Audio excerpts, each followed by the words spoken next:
Béni soit le Très-Haut, Créateur des cieux et de la terre, qui encore en ce moment nous fait la faveur de nous retrouver, à vous qui nous écoutez dans les régions éloignées du monde, à vous qui nous écoutez dans les régions rapprochées, à vous qui nous écoutez la nuit, à vous qui nous écoutez le jour.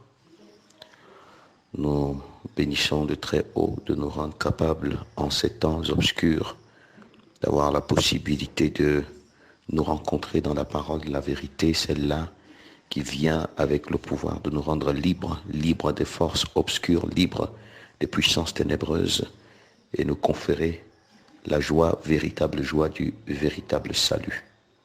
Bien, nous vous saluons et nous allons aujourd'hui aborder la 10e partie du thème que nous avons initié, la foi selon la doctrine du Christ, dans le cadre de notre étude Méditons ensemble. La 10e est probablement la dernière partie, sauf si nous recevons des questions qui nous forceront donc d'évoluer et de continuer sur ce thème, donc parce que juste après celui-ci, nous prendrons un autre thème. Nous allons donc, comme d'habitude, prendre un extrait d'un cantique et puis nous allons prier.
Oui, Père éternel, grand Elohim, grand Dieu, véritable Créateur des cieux et de la terre, nous bénissons ton nom.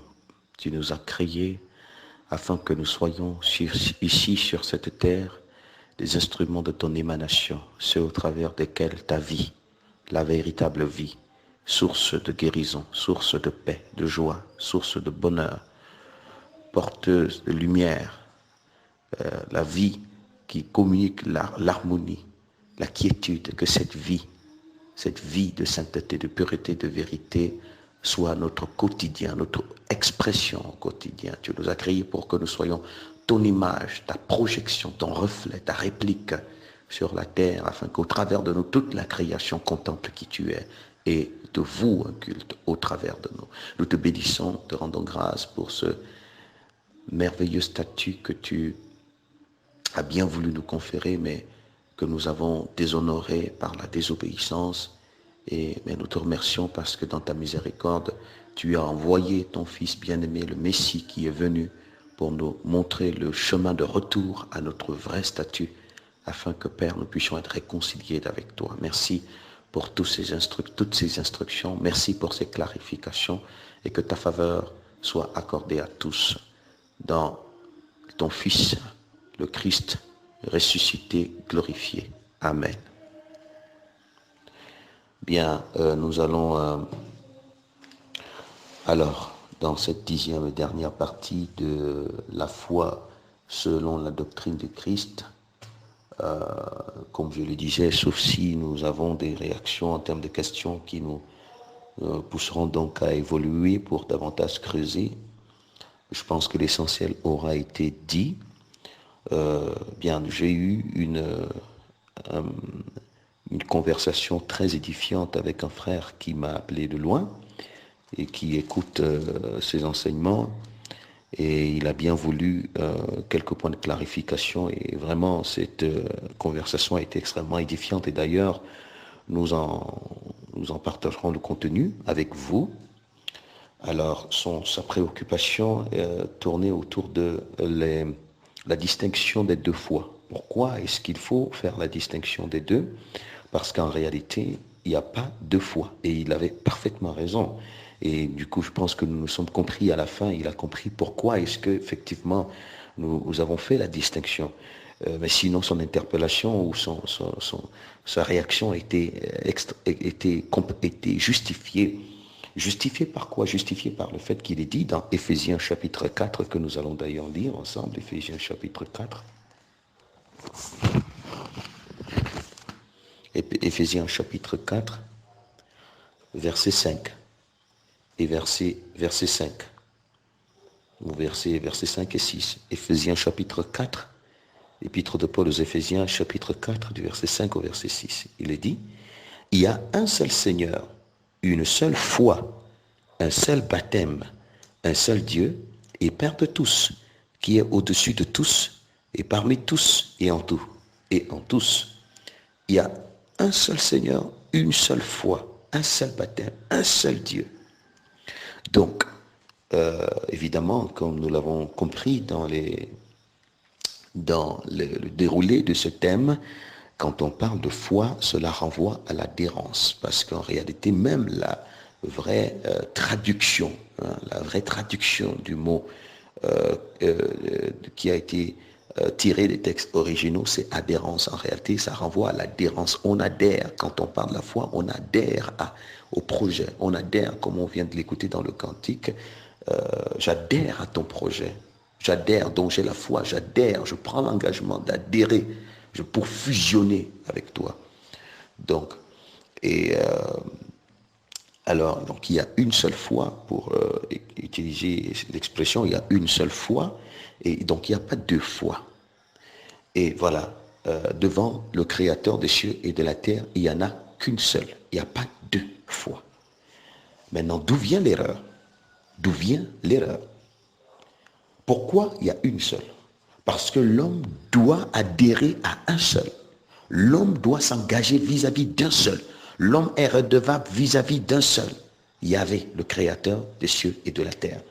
Comme il y a un seul Créateur, un seul Dieu, un seul Seigneur, il y a une seule foi, un seul engagement. Il ne doit pas avoir un deuxième. Mais d'où vient l'erreur? Et c'est ça que nous devons comprendre, nous allons comprendre ensemble. Parce que comme nous l'avons vu, la foi n'est pas une invention humaine. La foi est née de la relation entre l'homme et son créateur. Et celui qui nous permet de mieux comprendre le fond de la foi, c'est le Christ qui vient. La foi vient, a pour source ce qu'on entend. Et ce qu'on entend vient de la parole de Christ. Et vous voyez donc la foi qui tire sa source de la parole de Christ vient d'une parole qui n'annonce que le royaume des cieux. Ça veut dire que la foi vient de la révélation du royaume des cieux et la foi est l'adhérence à ce projet. Le projet céleste qui a pour but de transporter nos esprits dans la dimension éternelle en le purifiant, en le sanctifiant. Donc le projet, c'est ça la foi, c'est l'engagement à entrer dans ce projet pour fusionner avec le Christ afin d'hériter la gloire éternelle avec lui. Donc la foi donc vient de l'annonce du royaume. Et donc la foi est l'engagement par rapport au royaume. Donc voilà. Maintenant, donc ça c'est la seule donc que le Père connaît parce que le Père honore son Fils et c'est lui qui l'a envoyé nous donner ce message. Donc ça veut dire que la seule foi qu'il prend en compte est celle qui vient de la parole de son Fils. L'autre, il ne connaît pas une autre foi.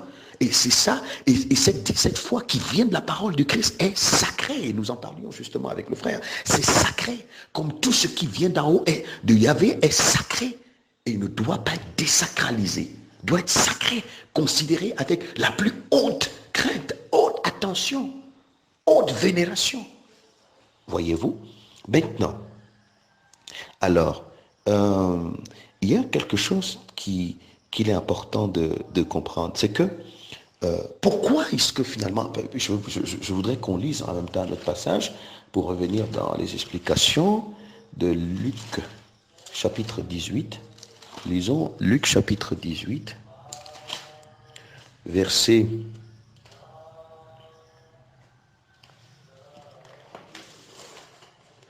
on va lire Luc chapitre 18.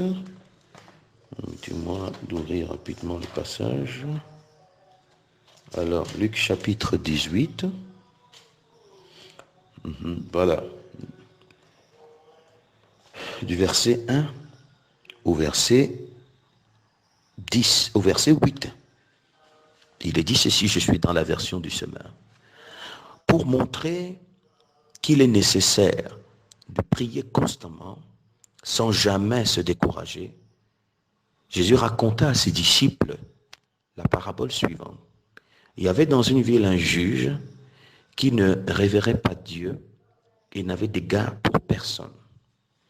Il y avait aussi dans cette même ville une veuve qui venait constamment le trouver pour lui dire « Défends mon droit contre mon adversaire ». Pendant longtemps, il refusa. Mais il finit par se dire « J'ai beau ne pas révérer Dieu et ne pas me préoccuper des hommes. Cette veuve m'ennuie. Je vais donc lui donner gain de cause pour qu'elle ne vienne plus sans cesse me casser la tête. » Le Seigneur ajouta, notez bien comment ce mauvais juge réagit. Alors, pouvez-vous supposer que Dieu ne défendra pas le droit de ceux qu'il a choisis et qui crient à lui jour et nuit et qu'il tardera à leur venir en aide? Moi, je vous dis qu'il défendra leurs droits promptement. Seulement, lorsque le Fils de l'homme viendra, trouvera-t-il encore la foi sur la terre? Voilà une parabole que nous allons comprendre dans le prochain thème que nous allons développer, qui est la prière que j'annonce d'avance. Et le plus important pour nous ici maintenant, c'est de comprendre la conclusion du Messie. Il dit, quand le Fils de l'homme viendra, donc il ne viendra qu'au temps de la fin, et là nous sommes au temps de la fin. Et il pose une question, trouvera-t-il la foi sur la terre? Mais quand on observe le monde actuellement, avec la multitude de mouvements que nous avons, des multitudes de croyances, mais on peut se poser la question, est-ce que le Messie avait bien vu? Comment aurait-il pu, lui qui voit tout, qui voit à l'avance, comment aurait-il pu se poser une telle question? N'a-t-il pas vu qu'au temps de la fin, il y aurait tant de foi dans le monde? Comment a-t-il pu se poser la question? Quand le Fils de l'homme viendra, trouvera-t-il la foi sur la terre? Le Fils de l'homme savait très bien que la terre, au temps de la fin, devait être remplie de l'erreur. Et il a posé la question, trouvera-t-il la foi sur la terre? Il y aurait des multitudes de foi, appelées foi, mais trouvera-t-il la foi? Celle-là qui vient de sa parole, la parole qui annonce le royaume, la foi de la conquête du royaume, la foi du dépouillement des œuvres de la chair, la foi de la circoncision du cœur, la foi de l'accession aux vertus, la foi de la ressemblance au Christ en vue de l'héritage du royaume éternel. Trouvera-t-il des esprits ayant cette passion sur la terre, cette obsession sur la terre, cette orientation sur la terre? Et je me range du côté du Messie pour être d'accord avec lui. Et justement, pour rejoindre la préoccupation de mon frère hier, je me range du côté du Messie pour dire que, actuellement, sur la terre, nous avons réussi à inventer une autre forme de foi, ou alors à désacraliser la foi qui vient de la parole du Christ qui nous annonce le royaume et qui est un moyen de conquête de l'héritage éternel. Nous en avons fait un moyen de conquête des éléments terrestres, de conquête du positionnement, de conquête de la satisfaction, de conquête des passions charnelles. Voilà ce que nous avons fait. Et voilà pourquoi nous avons tous les troubles que nous avons actuellement. Parce que nous avons désacralisé la foi. La foi qui est une notion sacrée, qui ne renvoie qu'au royaume. Nous l'avons désacralisé. Nous avons fait un moyen de conquête de la terre, de conquête des éléments terrestres, de conquête du monde, de conquête de la réalisation de nos passions. Et il me dit, et je lui dis, oui mon frère, c'est ça, tu as bien raison. Il n'y a pas deux fois, il n'y en a qu'une seule fois, celle qui vient de la parole du Christ. Mais l'autre vient de l'erreur. Et ça, il faut le comprendre, ça ne vient pas seulement de notre époque. Depuis la Genèse, ça a été toujours comme ça. C'est-à-dire que lorsque le Créateur dit une chose, il y a un autre qui va tendre le sens de ce qu'il a dit pour désorienter les hommes. Il exploite exactement ce que le Seigneur a dit, mais comme il veut pousser les hommes à désacraliser, à mépriser ce qui est sacré, parce que c'est nous qui serons condamnés quand nous le faisons. Lui, il est déjà condamné. Je parle de notre adversaire, le diable. Donc, lui, il sait qu'il est condamné. Il veut pousser les hommes à mépriser les choses sacrées pour qu'eux aussi soient condamnés comme il est condamné. Qu'est-ce qu'il fait? Il utilise exactement ce qu'il y avait à dire, mais il lui donne un autre sens. Un autre sens. Je prends un exemple. Lorsque Yahvé parle de la gloire pour le royaume, parce qu'il faut comprendre que le royaume de Dieu a un lexique qui est totalement différent de celui que les hommes développent sur la terre. Donc lorsque le royaume parle de gloire, la gloire pour le royaume renvoie à la nature, à l'identité du Créateur. Maintenant, il utilise le même mot. Il dit oui, mais Dieu veut que vous soyez dans la gloire. Mais la gloire renvoie à quoi? À la renommée internationale, à l'accumulation des biens matériels, à un grand statut. La gloire renvoie au terrestre. Donc, tout ce qui est du ciel, il fait tout pour changer la chose et lui donner une orientation terrestre. Vous voyez? Voilà sa stratégie. Si on est accroché à la terre, c'est parce que les valeurs qui ne définissent que le ciel ont été désorientées par l'imposteur pour être redéfinies à partir du terrestre, du destructible, pour pousser donc les hommes à courir comme, excusez-moi l'expression, comme des animaux inintelligents vers ce qui absolument ne leur apportera pas véritablement ce qu'ils recherchent. D'où l'expression, l'homme bien éternel est satisfait. Parce qu'il cherche là où il ne doit pas trouver ce qu'il est en train de rechercher en réalité. Voyez-vous? Donc c'est ça la stratégie de l'adversaire. Et quand la dame donc prie, c'est contre l'adversaire. Et nous allons le comprendre dans le prochain thème. Donc en réalité, vous voyez très bien cela. Depuis la Genèse, tout ce qui est sacré, il tente. C'est lui qui allait. Et c'est ce que nous allons d'ailleurs lire aussi dans cet autre passage de 2 Corinthiens chapitre 11. Nous allons comprendre autre chose de 2 Corinthiens chapitre 11. Il y avait déjà à l'époque des Corinthiens une menace qui planait, mais qui s'est bien exprimée par la suite, après l'époque des Corinthiens, donc dans notre ère, qui s'est bien exprimée. Et nous allons découvrir cette menace qui existait déjà, qui commençait à annoncer ses couleurs, mais qui n'avait pas encore la possibilité de s'exprimer pleinement en attendant son heure. 2 Corinthiens chapitre 11, voilà, du verset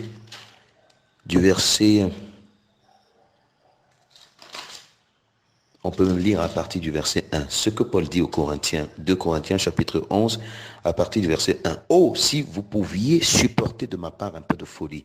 Mais oui, supportez-moi, car je suis jaloux de vous, d'une jalousie de Dieu, parce que je vous ai fiancé à un seul époux, pour vous présenter à Christ comme une vierge pure. Mon souci, c'est de vous présenter à Christ comme une vierge pure. » Il continue au verset 3. « Toutefois, De même que le serpent séduisit Ève par sa ruse, je crains que vos pensées ne se corrompent et ne se détournent de la simplicité à l'égard de Christ. Car si quelqu'un vient vous présenter un autre Jésus que celui que nous vous avons prêché, ou si vous recevez un autre esprit que celui que vous avez reçu, ou un autre évangile que celui que vous avez embrassé, vous le supportez fort bien. Donc il y avait déjà des prédicateurs qui commençaient à annoncer un autre Christ, qui commençaient à annoncer un autre évangile, qui commençaient à annoncer un autre esprit, et nous pouvons prolonger la liste, qui commençaient à annoncer une autre foi. Donc parce que Christ est le fondement de la foi. C'est de sa parole que vient la foi. La foi vient de la parole de Christ. Si on annonce un autre Christ, il vient aussi avec une autre foi. Ça part à lui, mais c'est de l'erreur. Parce que la seule qui est appréciée, qui est approuvée par Yahvé, c'est celle qui vient du Christ, qui vient d'en haut, le Messie, le vrai. Maintenant, il y avait la menace de l'annonce d'un autre. Et nous sommes à un temps de l'histoire, nous sommes rentrés pleinement dans l'ère de cet autre Christ. Et les Écritures parlent de l'antichrist.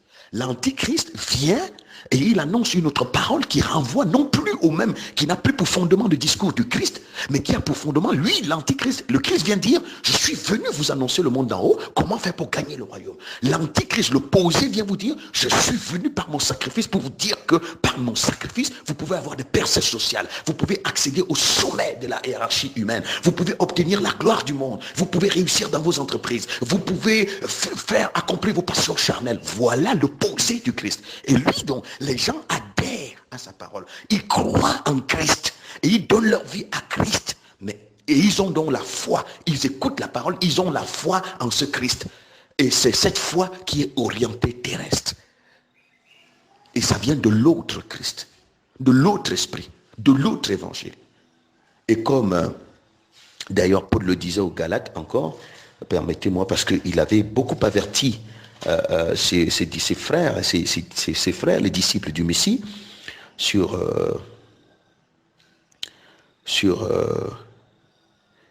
les dérapages possibles, voilà, les dérapages possibles qui se présentaient à eux, et pour leur demander justement de ne pas tomber dans le piège de l'erreur.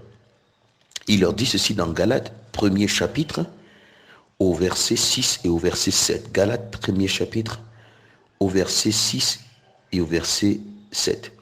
Je m'étonne que vous vous détourniez si promptement de celui qui vous a appelé par la grâce de Christ, pour passer à un autre évangile.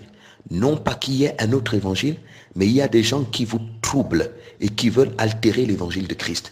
L'apôtre Paul, effectivement, les met en garde contre un autre évangile. Il dit non pas qu'il y en a un autre, mais en réalité, il y a un évangile qui est en train d'être annoncé, qui est totalement opposé de celui que nous vous avons annoncé. Attention, cela, vous vous connectez à une autre source qui n'a rien à voir avec le Messie que nous vous avons annoncé. C'est exactement ce qui s'est passé. Je dis à mon frère que regarde, dans la pratique actuellement, regarde, il y a une seule foi. Quand Pierre parle de foi, quand Paul a parlé de foi, quand Tabitha Dorcas a parlé de foi, et quand tous les disciples de l'église du Christ, ceux qui étaient considérés comme des vrais disciples du Christ qu'on appelait chrétiens, mais quand ils parlaient de foi, ça ne renvoyait à rien. Tu ne trouvais pas Pierre pour dire à un disciple, ma fille, aie la foi, tu seras marié. Mon fils, aie la foi, tu vas avoir le travail. Aie la foi, tu vas avoir le visa. Aie la foi, tu vas voyager dans le monde entier. Aie la foi, tu vas construire ta maison. Aie la foi, tu ne trouvais pas ce genre de discours. Mais c'est pratique aujourd'hui dans notre époque. Donc, dans la pratique, nous avons développé, par la ruse de l'ennemi, une foi qui n'est pas celle que le Seigneur agrée. Une autre foi. Une foi qui n'est pas foi, mais une foi qui a pour but de désacraliser, de banaliser la vraie foi. La foi dont les Écritures annoncent de la Genèse à l'Apocalypse. Dont les Écritures annoncent la vraie identité, le vrai visage de la Genèse à l'Apocalypse. Voyez-vous? Donc c'est cela. Il n'y a qu'une seule qu'il y avait agré. Et c'est sur la base de cette foi qu'il nous jugera. Cette foi qui est puissante pour nous sauver. Je vous assure, j'ai dit puissante pour nous sauver. Mais il y a une autre qui vient d'un autre Christ, un autre Messie, un autre Christ. Vous voyez? Un autre évangile. Les gens qui viennent renverser le sens de l'évangile pour désorienter les hommes de la vraie course, désorienter les hommes de la vraie conquête, désorienter les hommes de vrai combat et les pousser comme des gens inintelligents à la conquête du néant. par la foi diabolique, la foi que nous avons appelée foi terrestre, qui est en réalité la désacralisation de la vraie foi. C'est pourquoi nous avons fait la différence entre la foi céleste. Pourquoi? Il est dit, nous l'avons lu dans 1 Corinthiens chapitre 15, que tel est le céleste, tels sont les célestes, tel est le terrestre, tels sont les terrestres. Cela renvoie à deux natures. La première nature adamique, qui est terrestre, déchue, et donc celle du péché et qui mène à la perdition. La deuxième nature adamique, la dernière, on parle du dernier Adam, qui est céleste et qui mène à la vie éternelle. Donc la première nature adamique et terrestre, c'est elle donc qui vient de l'erreur et qui émane de la ruse du diable parce qu'il a séduit Ève et on rentre dans la nature adamique déchue. Donc, tel est le terrestre, la première nature adamique, elle est déchue et elle renvoie à la perdition. Elle a une compréhension, cette nature adamique, qui est totalement l'opposé, qui vient de la ruse de Satan et qui est fondée sur la désacralisation de ce qui est sacré. Donc, cette nature adamique, quand Yahvé va parler de gloire et que ça renvoie au royaume, cette nature adamique va redéfinir la gloire par rapport au néant, au destructible et au terrestre. Parce que cette nature est terrestre. Elle n'est attachée qu'à la terre. Tout ce qu'elle comprend, elle le comprend selon la terre. Elle le définit à partir de la terre. Elle le définit à partir du destructible. La deuxième nature, la dernière, elle est la nature adamique qui vient du ciel. Elle comprend tout selon le ciel. Elle définit tout par rapport au ciel. Toute son orientation, c'est le ciel. Alors, quand le dernier Adam est venu annoncer la foi qui parle du royaume, la nature adamique terrestre a compris la foi selon la terre. D'où la nature adamique a inventé la foi terrestre qui existe dans la pratique des hommes, mais qui en réalité devant Dieu ne signifie rien du tout parce que ça n'a aucune valeur pour sauver un esprit humain. Et c'est pourquoi nous avons fait la différence entre la foi de la nature adamique céleste et la foi de la nature adamique terrestre telle qu'elle est pratiquée aujourd'hui. Et le Christ avait raison de poser la question. Quand il viendra, trouvera-t-il des hommes et des femmes ayant la foi, la vraie, qui vient de la parole du Christ? Et aujourd'hui, il est possible parce que nous entendons la parole du Christ, alors nous aurons l'occasion de quitter donc cette foi corrompue qui vient de la corruption, cette foi qui vient du projet de l'erreur, pour revenir sur la foi unique, véritable. L'autre définition de la foi vient du mal. La seule définition de la foi est celle des Écritures, qui dit que la foi est une ferme assurance des choses qu'on espère, une démonstration de celles qu'on ne voit pas. La foi n'est pas fondée sur ce qu'on voit avec les yeux de la chair. La foi n'est pas fondée sur ce qu'on voit, sur ce qui est destructible. La foi est fondée sur ce qui est éternel. C'est la seule définition de la foi. L'autre qui est pratiquée aujourd'hui, ça là, elle ne vient pas des Écritures. Elle est inspirée d'un autre, et l'objectif étant d'égarer un grand nombre de personnes.